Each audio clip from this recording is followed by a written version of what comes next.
Hello అండి, నమస్తే అందరికీ. అందరూ ఎలా ఉన్నారు? నేను మీ రజనీని. ఈరోజైతే బంగాళదుంప ఫ్రై చేసుకుంటున్నాను. అందుకు నీళ్ళు తీసుకొని అందులో సాల్ట్ వేసుకొని బంగాళదుంప ముక్కలు చిన్న చిన్నగా కోసుకొని అందులో వేసుకున్నాను. ఉప్పు నీళ్ళల్లో బాగా కడుక్కొని 3-4 సార్లు అదంతా పోయే వరకు కడుక్కొని పక్కన పెట్టుకున్నాను అనమాట. అందులో కావాల్సిన బంగాళదుంప ముక్కలు, తిరుగుమాత గింజలు, కరివేపాకు, అంతే అండి.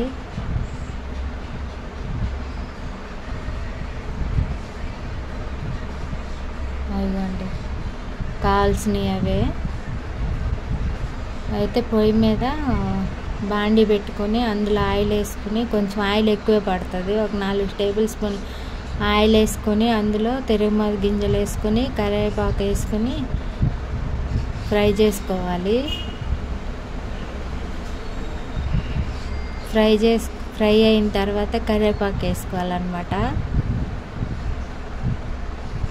కరివేపాకు వేసుకున్న తర్వాత బంగాళదుంప ముక్కలు వేసుకోవాలి. ఈ బంగాళదుంప ఫ్రై పొడి పొడిగా కరకరలాడుతా బాగా వచ్చిద్దండి. అడుగంటటం, మెత్తగా అవటం అలాగేమి ఉండదు. అందరికీ కొంచెం మెత్తగా అవుతూ అడుగంటుతూ ఉంటుంది బంగాళదుంపలు. ఇలా ఉప్పు నీటిలో వేసి కడుక్కోవడం వల్ల కడుక్కొని వడేసుకొని నీళ్ళు వాటర్ లేకుండా ఫ్రై చేసుకోవడం వల్ల పొడి పొడిలాడుతూ వచ్చింది, కరకరలాడుతా. పసుపు వేసుకొని కలుపుకుంటున్నాను. అంతే అండి, మధ్య మధ్యలో కలుపుకుంటూ ఉండాలి. ఇది అడుగంటం కానీ ఏముండదు. చూడండి, నేను చేసిన ప్రాసెస్లో ఇలా చేసుకుంటే కరకరలాడుతా బాగా వచ్చిద్ది అన్నమాట.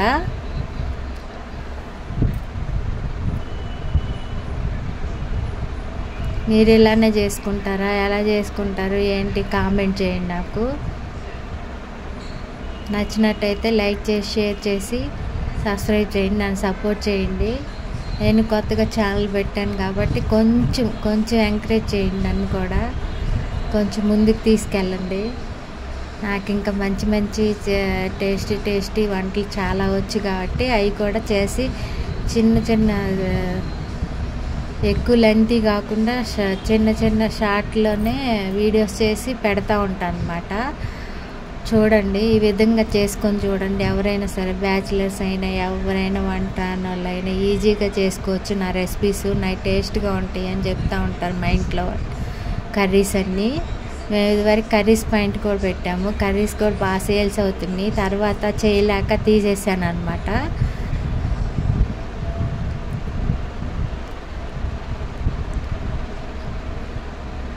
మధ్య మధ్యలో కలుపుకుంటూ ఉన్నాను. అయినా కానీ చూడండి, అడుగంటలేదు, ఎలా పొడి పొడిలాడుతూ ఉన్నాయో బంగాళదుంపలు. ఇంకా సాల్ట్ వేసుకొని కారం వేసుకొని స్టవ్ ఆఫ్ చేసుకోవటం. ఇందులోకి ఎల్లుల్లిపాయ కారము, గొడ్డు కారంలో ఎల్లుల్లిపాయలు, జీలకర్ర, కరివేపాకు వేసుకొని మిక్సీ పట్టేసుకొని పక్కన పెట్టుకుంటాను.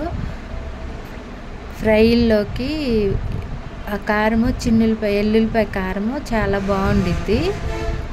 సాంబార్ కారం కంటే ఎల్లుల్లిపాయ కారం ఫ్రైల్లోకి టేస్ట్ వచ్చిద్ది అనమాట. ఆ కారమే వేసుకోవాలి.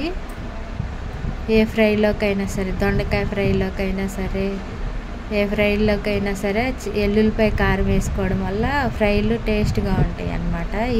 ఈ ఫ్రై సాంబార్లోకి, రసంలోకి, పప్పులోకి దేంట్లో అయినా నంచుకోవచ్చు. బంగాళదుంప ఫ్రై చిన్నపిల్లలకు కూడా చాలా ఇష్టం కదా. ఇది బంగాళదుంప ఫ్రై ఎవరైనా సరే ఇష్టంగా తింటారు కాబట్టి ఇలా చేసుకొని ట్రై చేసి చూడండి. సాల్ట్ వేసుకుంటున్నాను 1 స్పూను.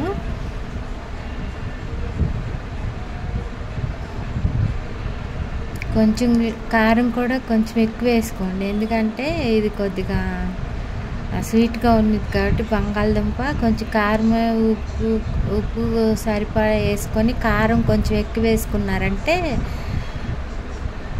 బాగుండిద్ది అన్నమాట తినేటప్పుడు. మాది కాయలు ఎర్రగా ఉన్నాయి, కారం ఎర్రగా కనబడుతుంది. దేంట్లో వేసినా కానీ కొత్త కారం కాబట్టి ఎర్రగా కనిపిస్తున్నాయి అన్నమాట. అంత చేస్తున్నారేంటి అనుకోవాకండి. అదేం పెద్ద కారమే లేదు, కానీ మాకు సరిపోతుంది. మేము కొంచెం కారమే ఎక్కువే తింటాం. మీరు సరిపోని వేసుకోండి. మీరు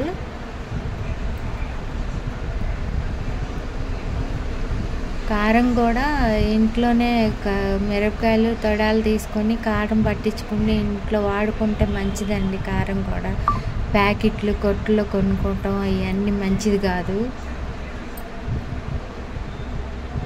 నాకు తెలిసిన టిప్స్ అన్నీ నేను చెప్తూ ఉంటాను. బంగాళదుంప ఈ విధంగా ఎంతమంది తెలుసో నాకు కామెంట్ చేయండి. ఏ విధంగా ఎంతమంది చేసుకుంటారో తెలుసుంటే లైక్ చేసి, షేర్ చేసి, సబ్స్క్రైబ్ చేయండి. నా ఛానల్ సపోర్ట్ చేయండి. స్కిప్ చేయకుండా చూస్తే మీకు బాగా అర్థమవుతుంది కూడా. ఇంకా అయిపోవచ్చిందండి. ఇంకా కారం వేసుకొని దింపేసుకోవడమే.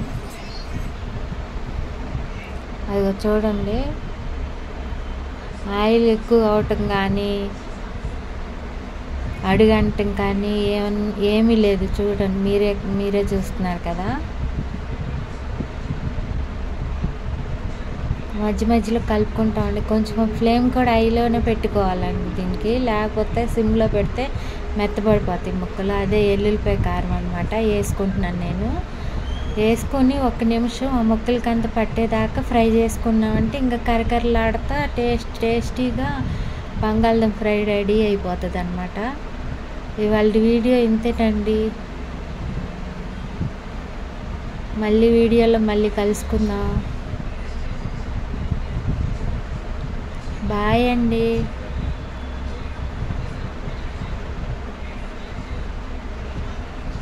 నమస్తే.